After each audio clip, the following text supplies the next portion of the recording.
नमस्कार साथियों, स्वागत है आपका बैंकर साथी चैनल में। साथियों, इस वीडियो में डिस्कस करेंगे जेआईबी के पेपर 2 के कुछ इंपॉर्टेंट मल्टीपल चॉइस क्वेश्चंस और ये सेट 4 है इसका। इसमें न्यूमेरिकल्स डिस्कस करेंगे। तो शुरू करते हैं साथियों। पहला क्वेश्चन है, from the following information calculate. कुछ इन्फॉर्मेशन दी हुई है किसी फर्म के बारे में और उससे हमें कुछ क्वेश्चंस को आंसर करना है। इन्फॉर्मेशन क्या दे रखी है? Inventory in the beginning, inventory at the and, net purchases, wages, revenue from the operation and carriage inwards. तो ये सारी चीज़ें क्या होती हैं, एक एक करके देखते हैं। इन्वेंट्री एट द बिगिनिंग, जब भी जिस टाइम पीरियड की हम बात कर रहे हैं उसमें शुरुआत में क्या इन्वेंट्री थी, तो वो 18,000 थी। उसके बाद में इन्वेंट्री एट द एंड कितनी बची? 22,000 बची। नेट परचेज उस पीरियड में कितना हुआ? 46,000 की नेट परचेजेज हुई। और वेजेस कितने देने हुए? वेजेस जो भी सैलरी पर्क्स जो भी जो वर्कर्स हैं वहाँ काम कर रहे हैं उनको जो दिए गए वो 14,000 थे। रेवेन्यू फ्रॉम द ऑपरेशन 80,000 का रेवेन्यू जनरेट हुआ। Carriage inward 4,000। कैरेज इनवर्ड भी एक तरह का एक्सपेंस है कि जो इनवर्ड जो सामान वामान जो आया उसमें जो खर्चा हुआ वो कैरेज इनवर्ड है, तो ये भी एक तरह का एक्सपेंस में ही आएगा। Cost of revenue from the operation, तो ये हमें बताना है कि जो रेवेन्यू जनरेट हुआ, यानी कि जो 80,000 का रेवेन्यू जनरेट हुआ है उसको जनरेट करने के लिए कितनी कॉस्ट लगी, तो ये बताना है। ज़्यादा देखने में थोड़ा सा मुश्किल लग रहा है बट एक्चुअली में मुश्किल कुछ है नहीं। इसमें सिंपल ये है कि 80,000 हमारी जो सेल्स हुई उसके अगेंस्ट में हमारा जो कि रेवेन्यू की मतलब ऑपरेशन में कितनी कॉस्ट लगी, कितना हमारा खर्चा आया, तो टोटल जो कॉस्ट है वो बतानी है हमें। तो इसमें सिंपल है, आप टोटल कॉस्ट के लिए क्या क्या खर्चे आए हैं, हमारे जो इन्वेंट्री खर्च हुई है, रॉ मटेरियल वगैरह जो लगा है, प्लस जो वेजेस पे किए गए हैं लेबर को, और तीसरा जो है हमारा जो कैरेज इनवर्ड जो हुआ है, ये सारी चीज़ें जो इसमें हमें क्वेश्चन में दे रखी हैं, तो इन्हें हमें ऐड करना है और cost of the revenue from the operation निकल जाएगा। अब इन्वेंट्री कितनी खर्च हुई है वो हम देखते हैं। तो अगर वो है कि कितना हमारे पास पहले से माल था, यानी कि 18,000 हमारे पास पहले था, प्लस कितना ख़रीदा गया उस पीरियड में 46,000 और ख़रीदा गया, और लास्ट में कितना बचा 22,000। तो टोटल कितना कंज्यूम हुआ 18 + 46 - 22, तो उतना हमारा कंजम्पशन हो गया। तो इतना हमारा कंजम्पशन हो गया, उसको ऐड करेंगे, प्लस वेजेस ऐड करेंगे, प्लस कैरेज इनवर्ड करेंगे, तो हमारा यहाँ पे आंसर आ जाएगा। तो इसको कैलकुलेट जब हम करते हैं तो operations cost of the revenue from the operation, inventory in the beginning plus net purchases, wages और carriage inward minus inventory at the end. Inventory at the end जो है उसको हम माइनस कर देंगे, तो हमारा ये कैलकुलेट करके 18,000 हमारा इन्वेंट्री शुरू में थी, 46,000 परचेज हुई, उसके बाद में 14,000 जो है वेजेस हो गए आपके, 4,000 कैरेज इनवर्ड में लग गया, और जो इन्वेंट्री बची रह गई हमारी उसको हम माइनस कर देंगे, माइनस क्योंकि वो तो हमारी यूज़ ही नहीं हुई ना, -22,000, तो इसका आंसर आ गया हमारा 60,000। तो ये इसका आंसर हो गया।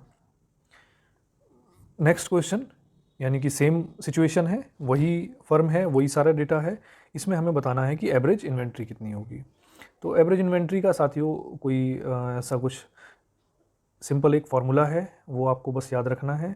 Average inventory equal to inventory at the beginning plus inventory at the end divided by 2। शुरू में कितनी थी और जब एंड में कितनी बची, यानी कि जब ओपनिंग बैलेंस क्या था, क्लोजिंग बैलेंस क्या है, दोनों को ऐड करना है, डिवाइड बाई 2 करना है, और उसको पता लग जाएगा हमारी एवरेज इन्वेंट्री कितनी रहती है, एवरेज इन्वेंट्री कितनी होगी। तो हमारे पास सिंपल है, इन्वेंट्री एट द बिगिनिंग कितनी थी 18,000, उसमें हमारा जो क्लोजिंग जो इन्वेंट्री हुई वो 22,000, इसको हम डिवाइड कर देंगे 2 से और हमारा आंसर निकल के आ जाएगा। तो 18 + 22 यानी कि 40/2 इक्वल टू 20, तो 20 हमारा 20,000 जो है हमारा आंसर हो जाएगा। नेक्स्ट क्वेश्चन है, सेम सिचुएशन है, सेम कंपनी की बात की जा रही है, वही सारा डेटा है, और इसमें हमसे पूछा है इन्वेंट्री टर्नओवर रेशियो।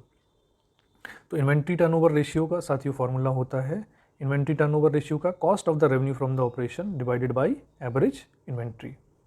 तो कितना हमारा जो कॉस्ट लगा, जो रेवेन्यू फ्रॉम द ऑपरेशन जो था, रेवेन्यू फ्रॉम द ऑपरेशन के लिए कितनी कॉस्ट लगी जो हमने पहले क्वेश्चन में कैलकुलेट की थी, और उसको हम एवरेज इन्वेंट्री से जब डिवाइड कर देते हैं तो हमारा निकल के आता है इन्वेंट्री टर्नओवर रेशियो।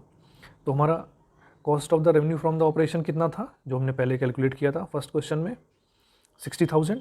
अब 60,000 को हम जब हम डिवाइड करेंगे किससे,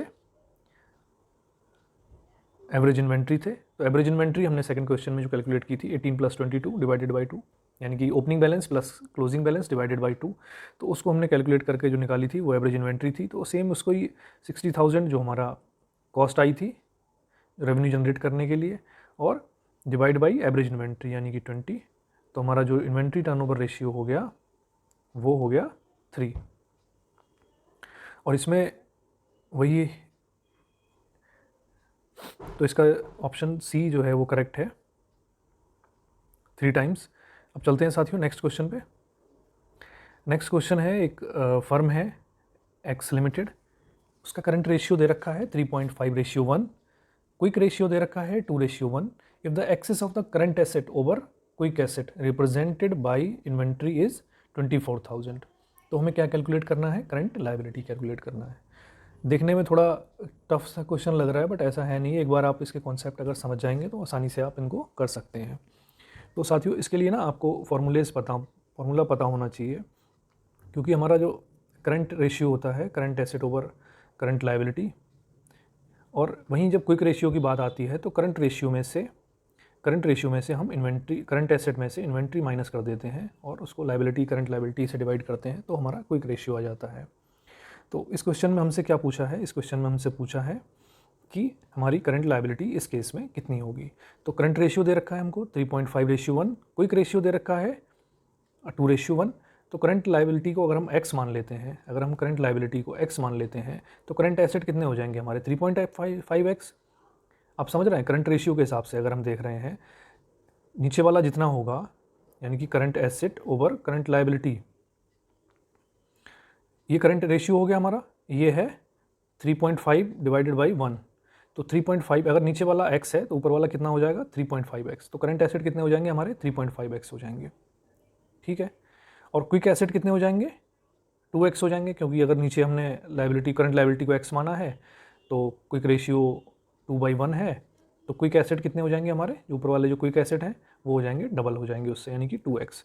तो इन्वेंट्री कितना बचा, इन्वेंट्री हमने देखा था, इन्वेंट्री का मतलब हो गया current asset minus quick asset, क्योंकि करंट एसेट में से अगर हम करंट एसेट में से अगर इन्वेंट्री माइनस करते हैं तो उसी को हम क्विक एसेट कहते हैं। तो inventory equal to current asset minus quick assets. तो 24,000 हमें inventory, 24,000 is equal to 3.5 minus 2x, यानी कि इन्वेंट्री तो हमें दे ही रखी है 24,000, तो 24,000 किसके बराबर होगा 3.5x माइनस 2x। तो 1.5x इजकल टू 24,000, इसको कैलकुलेट करते हैं तो x इजकल टू 16,000, यानी कि करंट लायबिलिटी जो होगी हमारी 16,000 हो जाएगी। आई होप कि आपको समझ आ गया होगा। एक बार फिर रिपीट कर देता हूँ मैं, करंट रेशियो 3.5, हमें इस क्वेश्चन में करंट रेशियो दे रखा है, क्विक रेशियो दे रखा है। तो क्विक रेशियो, करंट रेशियो जो होता है current asset divided by current liability, quick ratio quick asset divided by current liability. तो क्विक एसेट और करंट एसेट में क्या फ़र्क होता है, इन्वेंट्री का फ़र्क होता है। Current asset minus inventory equal to quick asset, ठीक है, इस तरह से है।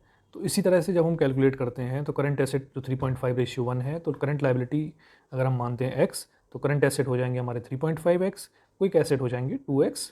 सेकेंड फार्मूला से दोनों को जब जो मिलाते हैं यानी कि 3.5x माइनस 2x, तो आपको पता है कि current asset minus quick asset कितना होता है, इन्वेंट्री के बराबर होते हैं, तो ये 24,000 हो जाएगा। इस तरह से कैलकुलेट करके हमारा आंसर आ जाएगा 16,000। तो नेक्स्ट क्वेश्चन पे चलते हैं साथियों। सेम कंपनी, सेम जो रेशियोज़ हैं वो डेटा है हमारे पास, और हमें इस बार कैलकुलेट करना है करंट एसेट। तो करंट एसेट जब हमें कैलकुलेट करना है तो हमारा जैसे इन्वेंट्री जब अगर हमने निकाल ली है तो करंट एसेट तो आसान से कैलकुलेट कर सकते हैं हम, क्योंकि लास्ट उसमें हमने जो है लास्ट क्वेश्चन में करंट लायबिलिटी निकाल रखी है यानी कि 16,000। तो जब एक बार करंट लायबिलिटी निकल गई तो फिर करंट एसेट भी निकाल सकते हैं आप। तो करंट एसेट कितने हो गए 3.5x हो गए, तो 3.5 इंटू 16,000, सिंपली 56,000 इसका आंसर हो जाएगा।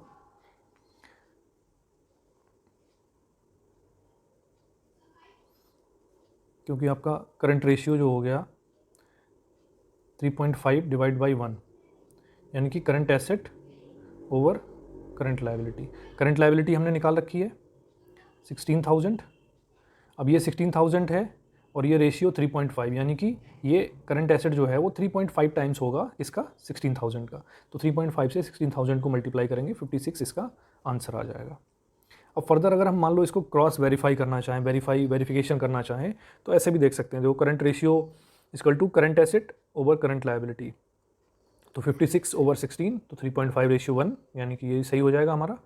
सेकंड हमारा क्विक रेशियो में क्या होता है, quick asset divide by current liability. Quick asset कैसे निकालते हैं हम, क्विक एसेट निकालते हैं करंट एसेट में से जो इन्वेंट्री है उसको माइनस करके। तो करंट एसेट कितने हैं, करंट एसेट 56 हो गए हमारे, 56 में से इन्वेंट्री माइनस करेंगे, तो फिर हमारा फिर ये रेशियो भी 32,000 डिवाइड बाई 16 आ जाएगा, तो ये 2/1 आ जाएगा। तो इस तरह से इसको हम कैलकुलेट कर सकते हैं। आई होप साथियों ये क्लियर हो रहे होंगे आपको। तो इस वीडियो में